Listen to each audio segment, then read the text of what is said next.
तो फ्रेंड्स, कैसे हैं आप लोग। आज हम लोग पॉलिटिकल साइंस यानी कि राजनीति शास्त्र के सभी सब्जेक्टिव क्वेश्चनों को देखेंगे जो कि आपके इंटर एग्जाम के लिए बिल्कुल ही वीवीआई है। इसमें मात्र 5 प्रश्न दिया गया है।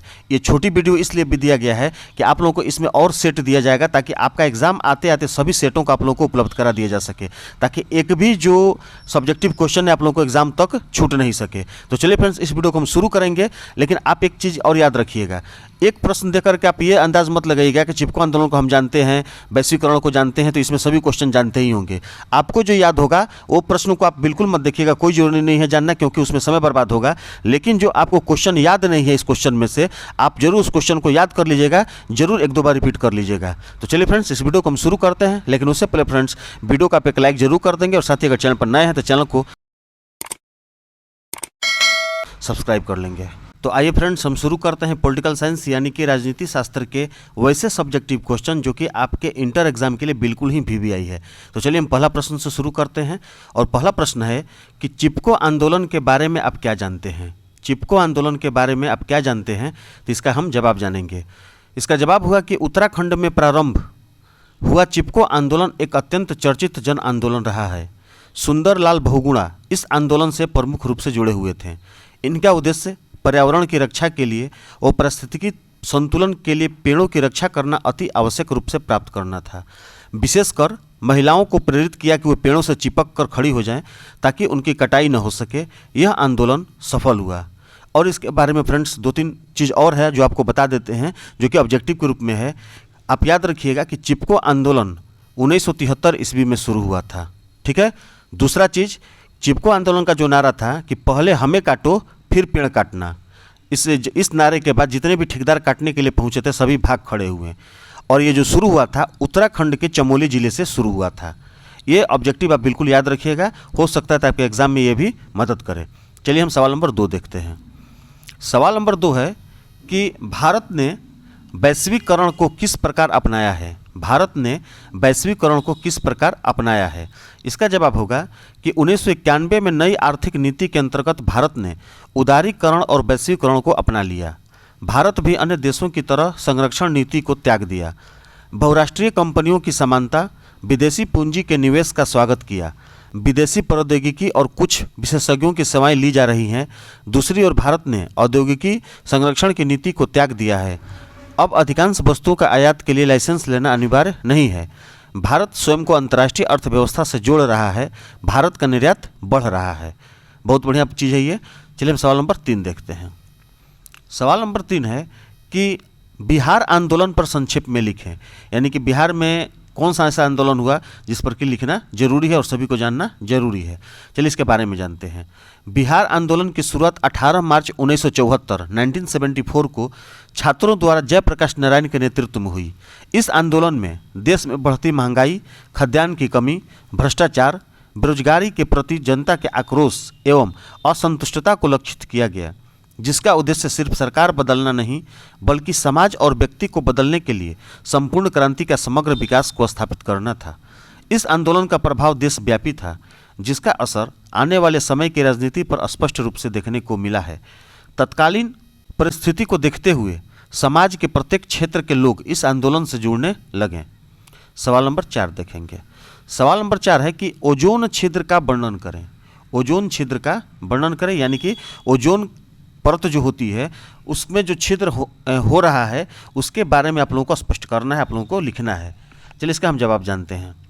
वायुमंडल की सबसे ऊपरी परत, जिसे ओजोन परत के नाम से जानते हैं, इसका कार्य सूर्य से निकलने वाली अल्ट्रावायलेट किरण को सीधे पृथ्वी पर आने से रोकना है, क्योंकि उसमें से विनाशक किरणें निकलती हैं। लेकिन पृथ्वी पर काफ़ी प्रदूषण होने के कारण वायुमंडल भी दूषित होने लगा है और ओजोन परत में छिद्र होने लगा है, जिससे सूर्य की किरणें सीधे पृथ्वी के कई हिस्से में पड़ने लगी है। यह काफ़ी नुकसानदायक किरणें हैं। ओजोन परत में कई जगह छिद्र होने लगे हैं। इसके बचाव के लिए भी कई कदम उठाए जा रहे हैं। इसीलिए बार बार सरकार भी हम लोगों को जागरूक करती है, सभी को जागरूक करती है कि आप जितना हो सके पेड़ लगाइए ताकि पर्यावरण जो है प्रदूषित होने से बचाया जा सके। चलिए सवाल नंबर 5 देखते हैं। सवाल नंबर 5 है कि सुरक्षा परिषद के गठन की विवेचना करें। सुरक्षा परिषद के गठन की विवेचना करें, इसके बारे में हम लोग जानेंगे। सुरक्षा परिषद यानी कि सिक्योरिटी काउंसिल, याद रखिएगा सुरक्षा परिषद को सिक्योरिटी काउंसिल इंग्लिश में बोला जाता है। चलिए इसके बारे में जानते हैं। सुरक्षा परिषद संयुक्त राष्ट्र की कार्यपालिका के समान है। इसके 15 सदस्य होते हैं, जिनमें 5 अस्थायी सदस्य हैं, अमेरिका, इंग्लैंड, फ्रांस, चीन और रूस। पहले सोवियत संघ इसका अस्थायी सदस्य था, परंतु जनवरी 1992 में सोवियत संघ की समाप्ति के बाद यह स्थान रूसी गणराज्य को दे दिया गया है। इसके अन्य 10 सदस्य महासभा के द्वारा 2 वर्ष के लिए चुने जाते हैं। चलिए अब हम सवाल नंबर 6 देखते हैं। सवाल नंबर 6 है कि वैश्वीकरण के सकारात्मक प्रभावों का वर्णन करें। फ्रेंड्स, अपने हम हर वीडियो में एक बात लगातार बोलते हैं कि किसी भी सवाल का जवाब देने से पहले उस सवाल को समझिए कि सवाल क्या कहना चाह रहा है। ये वैश्वीकरण का सवाल हो या आपको नाटो का सवाल हो या आपका चिपको आंदोलन का सवाल हो, पहले आप सवाल को क्लियर कर लीजिए कि सवाल कहना क्या चाह रहा है, उसके बारे में लिखना क्या है, तब आपका 100% जवाब जो है क्लियर हो जाएगा। तो चलिए हम वैश्वीकरण के बारे में जानते हैं, उसके सकारात्मक प्रभावों को। इसका जवाब होगा कि विभिन्न देशों और समाजों पर वैश्वीकरण का प्रभाव विषम रहा। इसके कई लाभ हैं, जैसे कि पहला लाभ है कि यह विकासशील देशों की प्रतियोगी क्षमता को बढ़ाता है। यह विकासशील देशों की प्रतियोगी क्षमता को बढ़ाता है। जैसे कि हमारा देश क्या है, विकासशील है, विकसित देश नहीं है, हमारा देश जो है वो विकासशील है, तो इसकी प्रतियोगी क्षमता को बढ़ावा देता है। दूसरा फायदा ये है कि वैश्वीकरण नई तकनीक और नए बाजार में प्रवेश का मार्ग खोलता है। वैश्वीकरण जो है, नए नए तकनीक आते हैं, नए नए बाज़ार मिलते हैं, नए नए बाज़ार में प्रवेश करने का मार्ग होता है, खुलता है, यानी कि नए नए बाज़ार बनते हैं।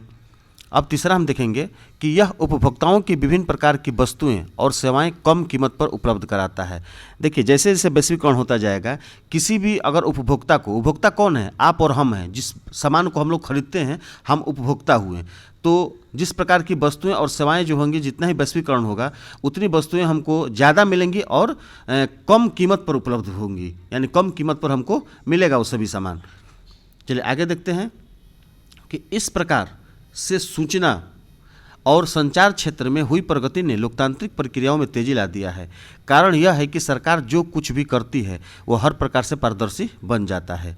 वैश्वीकरण विदेशी पूंजी निवेश का मार्ग खोलता है। यह विकासशील देशों के लिए अति आवश्यक है। चलिए हम सवाल नंबर 7 देखते हैं। सवाल नंबर 7 है कि सोवियत प्रणाली की मुख्य विशेषताएं क्या थी। सोवियत प्रणाली की मुख्य विशेषताएं क्या थी? इसका जवाब होगा कि सोवियत प्रणाली की मुख्य विशेषताएं निम्न थी या निम्नलिखित थी। जैसे कि ऑप्शन ए दिया है जो कि विशेषता में है, यह निजी संपत्ति की संस्था को समाप्त करने तथा समतामूलक समाज की स्थापना की भावना से प्रेरित थी। क्लियर है? बी है कि इस प्रणाली की धुरी कम्युनिस्ट पार्टी थी। इसमें किसी राजनीतिक दल या विपक्ष के लिए जगह नहीं थी। सी है कि इसमें अर्थव्यवस्था जो है योजनाबद्ध और राज्य के नियंत्रण में थी। और डी आपका हो जाएगा, इस प्रणाली के द्वारा सोवियत संघ की सरकार ने अपने सभी नागरिकों के लिए एक न्यूनतम जीवन स्तर सुनिश्चित करने का प्रयास किया।